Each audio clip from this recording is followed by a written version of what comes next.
Bora fazer um comparativo com essa renda fixa atual, pagando mais de 7% de rentabilidade real?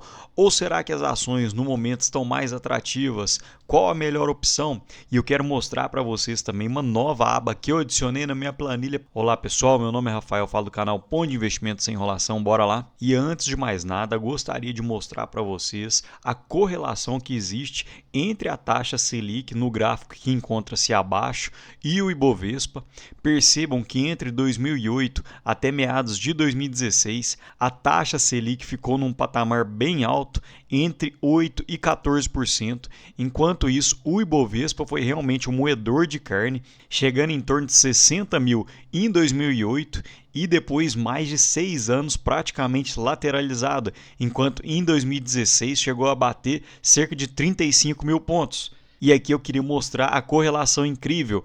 Quando a Selic baixou entre os 14,75% para a faixa de 2% até meados de 2020, o Ibovespa saiu dos 40 mil pontos e chegou a bater 120 em apenas 3 anos. Então o Ibovespa cresceu 300% no período. Isso se dá principalmente porque os diversos fundos, pessoas físicas e institucionais não têm tanto interesse em pegar uma renda fixa a 2%, então eles acabam migrando para outras opções.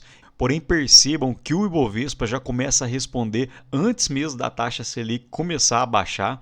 Percebam que em meados de 2017, antes mesmo da Selic começar a descida, o Ibovespa já tinha saído de 35 mil pontos para meados de 60 mil, ou seja, quase 100% de rentabilidade. E eu achei esse gráfico muito interessante que relaciona o Ibovespa versus o EBITDA das empresas que entram no índice do Ibov. Então percebam que há uma correlação muito grande entre a pontuação do Ibovespa e o EBITDA, ou seja, a geração de caixa operacional.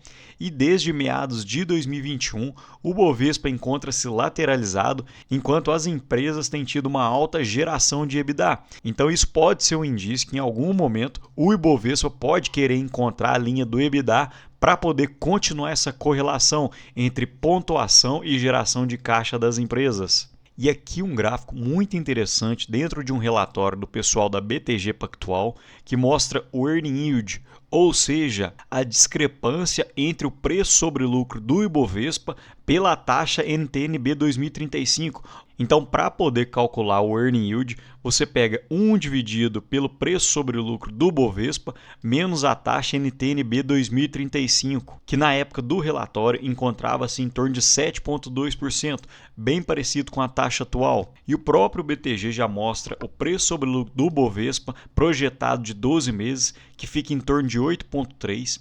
Porém, o BTG utiliza o Bovespa excluindo Petro e Vale, visto que as duas empresas têm um peso muito grande no índice, então o BTG utiliza o preço sobre lucro do Bovespa de 9,5%. Então, para fazer o cálculo do Earning Yield, a gente pega 1 dividido por 9,5 menos 7,19, que hoje fica em 3,3.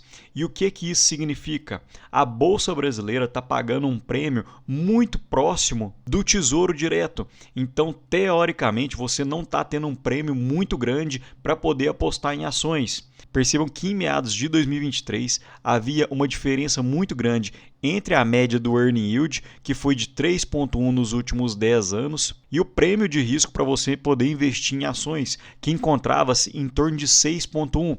Então, teoricamente, esse foi um bom momento de entrada, um bom momento de compra, e olhando por esse gráfico, aparentemente tem ficado bem próximo das suas médias. Então, olhando o relatório do BTG Pactual, eu quis adicionar na minha planilha a taxa de crescimento real, ou seja, o crescimento das empresas menos o que a NTN-B encontra-se pagando de taxa, que atualmente gira em torno de 7,2%, e o IPCA médio do Brasil, que foi em torno de 6%. E percebam como que eu faço a conta de crescimento das empresas. Peguei o Banco do Brasil para poder mostrar de exemplo, que hoje encontra-se na cotação de 22,12 com um lucro estimado de 27 bilhões, o que daria um lucro por ação de 4,71. Como o Banco do Brasil encontra-se com um payout de 40%, isso daria um dividend yield de 8,52 na cotação atual. e os outros 60% é reinvestido no próprio Banco do Brasil, que detém um ROE médio na casa dos 17%. Então, esses 60% têm um crescimento de 10,2%.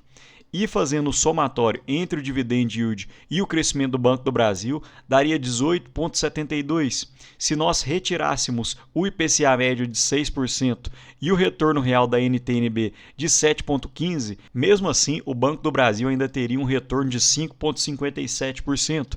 Então, em teoria, hoje o Banco do Brasil estaria pagando mais do que a NTN-B 2035, ou seja, a renda fixa soberana do Brasil. E foi esse cálculo que eu decidi adicionar dentro da minha planilha para cada uma das empresas. E no dia que eu estou gravando o vídeo, o Tesouro IPCA+ encontra-se com IPCA, que eu deixei 6%, que foi a média da inflação no Brasil, mais 7,19%.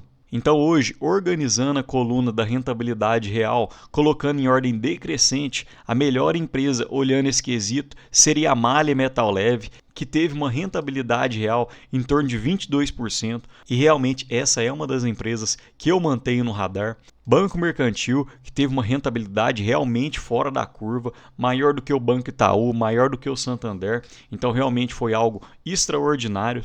BB Seguridade em torno de 10%, quem conhece o canal sabe que eu venho aportando nessa empresa, e isso foi puxado principalmente pela rentabilidade, que hoje gira em torno de 89%, e para quem não sabe, o ROI relaciona o lucro líquido dividido pelo patrimônio líquido. Então, a BB Seguridade utiliza muitos canais do próprio Banco do Brasil, então o seu patrimônio líquido não fica tão grande assim, justamente por isso ela consegue ter uma rentabilidade tão alta assim. E quem quiser dar um pause para dar uma olhada melhor nas outras empresas que encontram-se na minha planilha, eu realmente gostei desse novo filtro, porque é mais um indicador para poder nos auxiliar no momento de tomada de decisão.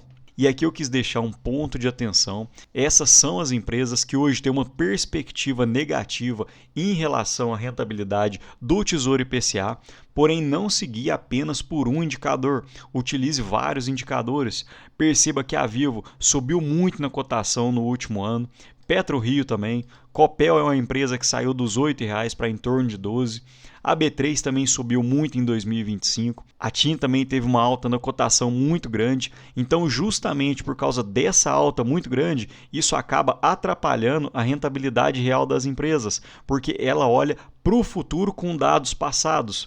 E todo mundo sabe que renda variável é imprevisível, então não adianta olhar só por isso daqui e falar não vou investir na Vivo, e pode ser que a Vivo aumente ainda mais na sua cotação e você perca a chance de investir numa ótima empresa. Porém, conforme havia falado, é um indicador interessante porque foram justamente algumas empresas que eu realmente não tenho a intenção de aportar atualmente, justamente por causa dos preços que mantiveram uma rentabilidade negativa em relação à renda fixa. Porém, percebam no detalhe, a Odontoprev se manteve negativa em relação à renda fixa, porque hoje, dentro do payout de 95% que eu projeto, daria um dividend yield na casa dos 8,78%.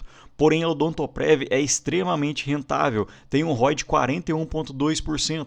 Porém, hoje, apenas 5% do lucro líquido entraria junto na conta da rentabilidade, porque a maior parte é pago na forma de proventos.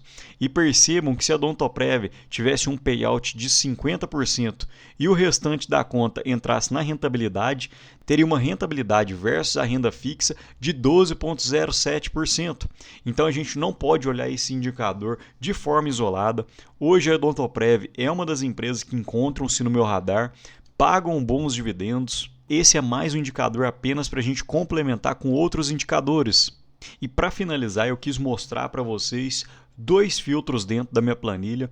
Uma é de dividend yield bruto maior do que 7% e outra é de rentabilidade real, ou seja, maior do que 0%.